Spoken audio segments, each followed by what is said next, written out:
All right, let's dive into what seems like a really simple story. It's about a young girl in a bird bath. But as you're about to see, what begins as this pure act of kindness, well, it unravels into a lesson that's way more complex and even kind of dangerous. You know, we all try to do good stuff in the world, right? But have you ever stopped to think, could my best intentions actually have a dark side? That is the big question we're getting into today. It's a real dilemma, and it all starts from the absolute best of intentions. Okay, so let's set the scene. Meet our main character, a young girl named Shrishti. It's one of those ridiculously hot summer days, and she has this really wonderful, compassionate idea to help out the local animals, to help them beat the heat. So her family, they already had this summer routine of putting out water for stray dogs, cows, even for people passing by. But this year, Shrishti wanted to add something new to the mix, a bird bath. This was her idea, her project, and it became her specific chore for the summer. Just a simple, really sweet gesture, right? And at first, oh man, it was a huge success. She would just sit and watch all these little birds come to the bath, hopping around, splashing and playing. I mean, you can just imagine how great that must have felt, right? To see your own idea actually making a difference, bringing all this joy. But you knew there was a but coming, didn't you? This is where the story takes a really dark turn. That peaceful little scene at the bird bath, it's about to become a place of mystery and, honestly, a little bit of horror. It started off small, just a few feathers scattered around, no big deal. But then the discoveries they got really disturbing. First, she finds a tiny bird skeleton. The very next day, another one. And this time, it wasn't even picked clean. Something was terribly, terribly wrong here. So, as you can imagine, Shrishti's mind is just racing. What could it be? Some kind of weird bird disease? Or something way more sinister, like voodoo or something? She's totally horrified, totally confused, and she's starting to think maybe she should just get rid of the bird bath altogether. So to get to the bottom of this, the family did the only logical thing you can do in a situation like this. They became detectives. They set up a webcam and pointed it right at the bird bath. Now, her mama, she kind of had a hunch what was really going on, but she knew it was really important for Shrishti to see the truth with her own eyes. And when they reviewed the footage, wow, the truth was shocking. The camera shows these little birds splashing around, having a great time, and then you see it. A cat, hiding, just lurking in the bushes nearby. And as soon as the next flock of birds lands, the cat ambushes them, dragging one back into the shrubs. The culprit was found. Can you imagine? Shrishti was just devastated. And this is the exact moment our story pivots.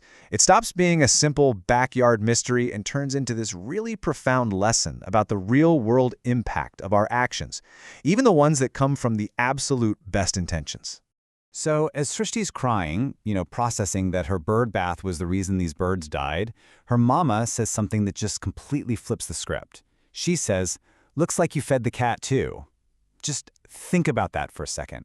What a powerful, perspective-shattering thing to say in that moment. I mean, that's what happened here, right? The bird bath, which was meant to be a safe haven, a sanctuary, it accidentally became the perfect hunting ground.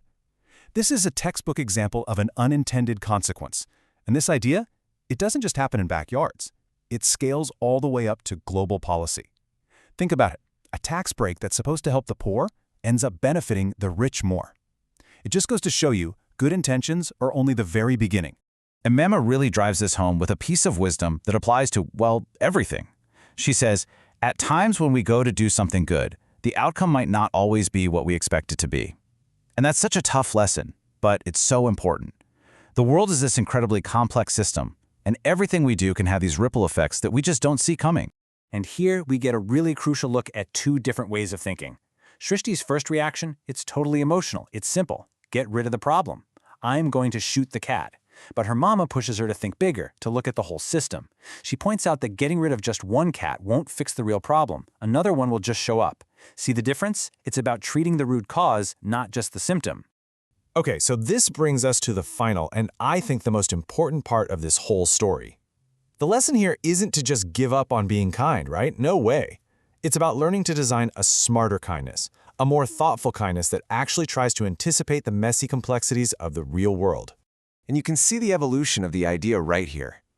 The first plan was simple, maybe too simple, just a bird bath sitting on the ground.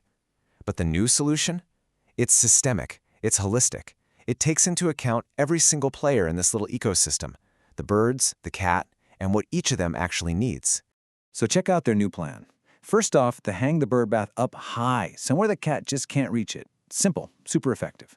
But they don't stop there. They also decide to put out some kibble for the cat and some bird seed for the birds. And this is so important, Shrishti agrees to take full responsibility for all the cleanup.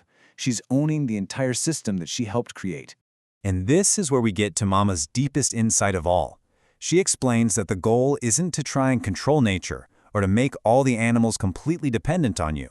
She says, nature has a way. We should only strengthen it, not make it dependent on us. Wow. It's all about working with the system instead of trying to fight it. And here it is, the ultimate takeaway from this whole thing, the guiding principle that Shrishti learns. Before you jump in to do something good, no matter how pure your intentions are, just pause for a second. Her mama's advice is golden. Whenever you are doing something, think about all the possible aspects that can go wrong and provide for them too. It's about that shift from just a simple intention to a really intelligent intervention. So, as we wrap this up, I want to leave you with a question to chew on. Just think back in your own life for a minute. Can you remember a time when an act of kindness, a really good intention on your part, ended up having a totally unexpected and maybe even a negative result? It's a really powerful thought, isn't it? And maybe thinking about it can help us all practice a wiser, more effective kind of kindness.